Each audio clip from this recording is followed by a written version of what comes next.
جان اما درباره در حق پدر و مادر نیکی کنیم، این مثال ما زنهای شوهردار عیدت ما هیچ کار نمیاد، چی کار ما باید در حق پدر و مادر چرا هیچ کار نمیآید؟ چرا هیچ کار نمیآید خواهر مدینه؟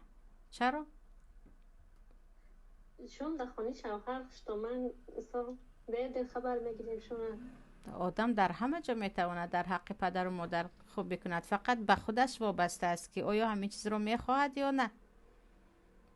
و نیکی کردن به پدر و مادر خواهرها این خاصی مردها یا خاصی زنهای بیشوهر نیست. وقتی الله میگوید و وصینا الانسان بوالدیه احسانا حملته امه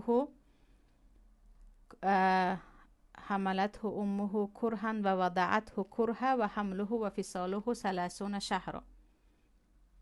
ما پدر یعنی تمام انسان ها رو امر کردیم که به پدر و مادرشان خوبی کنند.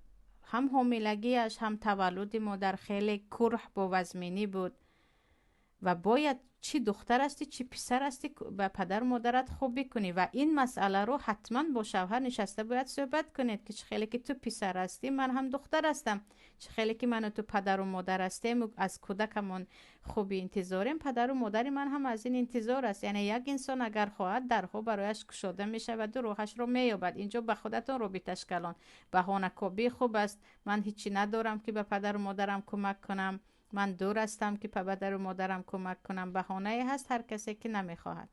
چی گویم اکنون من؟ درد جامعه ما این است که اگر مادر بمیرد دخترها از امریکا هم بلیت میخرند و میروند که در عزا باید اشتراک کنند. اگر پدر بمیرد دپورت شوند هم از روسیه میروند.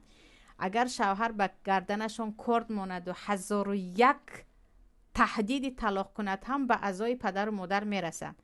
و گمان شما به عزای پدر و مادر برای خوبی کردن به پدر و مادر میرسید که الکی او از دنیا رفت، یا اینکه اینجا چیز دیگری هست که مردم میگویند دخترش به عزای پدر و مادر نامد.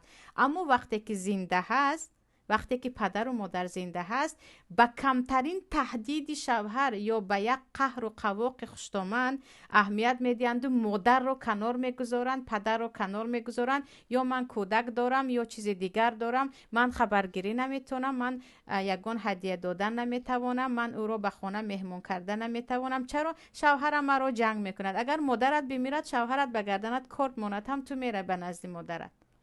یعنی یک کم در وقت زنده بودن پدر و مادر خواهران عزیز مهربانی خوبیتان را کنید. قانون دنیا این است، هر یک شوهر این را بداند.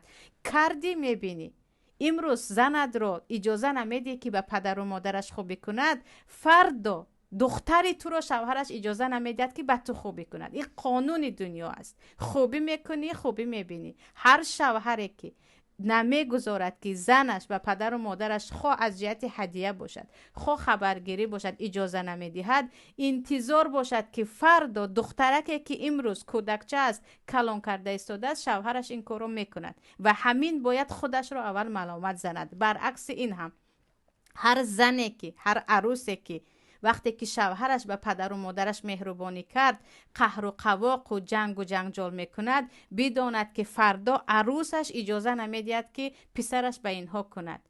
دنیا خالی نیست، دنیا صاحب دارد، دنیا قانونی خود را دارد. الله ظلم را برای خود حرام کرده است و برای بنده ها. ظلم نکنه تا که ظلم نبینه. یعنی شوهرها باید این چیز را بدانند. و خواهران عزیز، یعنی زنهایی که برای کمک کردن به پدر و مادرتان بهانه این و آن می آورید، اگر شما بخواهید می توانید، خیلی خیلی هم می توانید. و یقین بدانید در قرآن کریم بارهایی که الله به پدر و مادرت خوبی کن میگوید به زنها، آن را به شوهر تکرار نکرده است.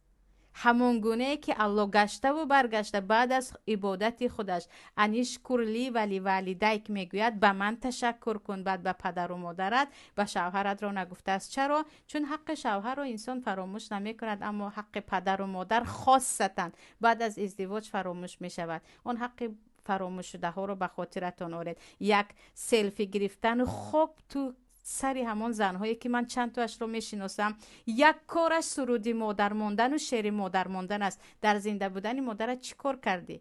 اکنون با یک شعر خوندن و نمیدونم یک سرودی غم انگیز مادر موندن تو همه اون رو جبران میکنی؟ نه، ناحرمتی یا گفتیم نامهربانی هایی که کردی از فرزندت میبینی. با یک شیر مادر و با یک گل دسته و با نمیدونم چیز دیگر گمان نکنید که حق پدر و مادر تمام میشود. حق پدر و مادر تمام نشدنی هست. از دستتان آمدهش را به خاطر الله کنید. یقین بدانید که از فرزندا برمیگردن. کاش این رو هر یک شوهر میدانست. و خواهران عزیز، همین ظلمی که در ما تاجیکا هست، اینکه مرد با آن مردیش میگوید نه، من اجازه نمیدهم به مادرت یگان هدیه کنی، من راضی نیستم به پدرت مهربانی کنی، من فقط در یک ماه یک بار رفتن رو اجازه میدیم. این بدبختی، این ظلمات تاریکی فقط در مردم ما هست. شما در دیگر مردم این را نمیبینید. نمیدونم از کدام اخلاق، از کدام ظلم تاریکی این گرفته شده است. در یگان دولت عرب و نمیدونم ترک و یا حتی شاید در قزاق و در قرقیزستان هم این چیزها نباشد چه خیلی که در تاجیکستان است. یعنی زنهایی هستند که به خاطر یک کمک ناچیز به پدر و مادرشان روزها شوهرشان با آنها گپ نمیزند. وای که این شوهر فردا چی میگفته باشد. کردت رو چه خیلی گفتم از فرزندت میبینی. اما زنها، یعنی خواهران عزیز، شما اگر خواستید به 1001 راه مهربانیتان رو کرده میتوانید. چگونه که پس از مرگ پدر و مادر به 1001 راه رفته خودنمایی کرده بعضی ها میتوانند.